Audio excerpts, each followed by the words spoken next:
అందరికీ నమస్తే. నేను మీ కరాటే కళ్యాణి. ఈరోజు అద్భుతమైన ఆవిష్కృతం జరిగింది. హైందవ శంఖారం అశేష విశేష ప్రేక్షక మహాశైలే కాకుండా అశేష విశేష హిందూ జన సముద్రం అంతా కూడా ఈరోజు విజయవాడలో కొలువై ఉంది.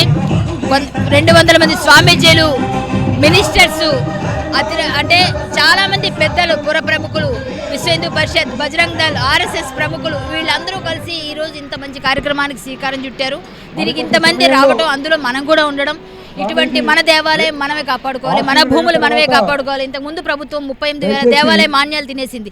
ఇలాంటివన్నీ ఇక ముందు జరగకుండా ఉండాలంటే మన గుడి మన చేతిలోనే. మనం మన దేవుడిని, మన ధర్మాన్ని, మన గుడుల్ని మనం రక్షించుకోవాలి. మన దేవతామూర్తులు చిత్రం చేస్తున్న వాళ్ళకి కూడా బుద్ధి చెప్పాలంటే ఇటువంటి హైందవ శంఖారావాలు జరగాలి, జరుగుతాయి. ఇక ముందు కూడా మేమందరం చాలా సంతోషంగా ఉన్నాం. ఇటువంటి దానికి మేము కూడా విట్నెస్ ఉన్నామని సంతోషిస్తూ ఇలాంటి కార్యక్రమంలో మళ్ళీ నా భూతో నా భవిష్యత్తు రాసి పెట్టుకోండి.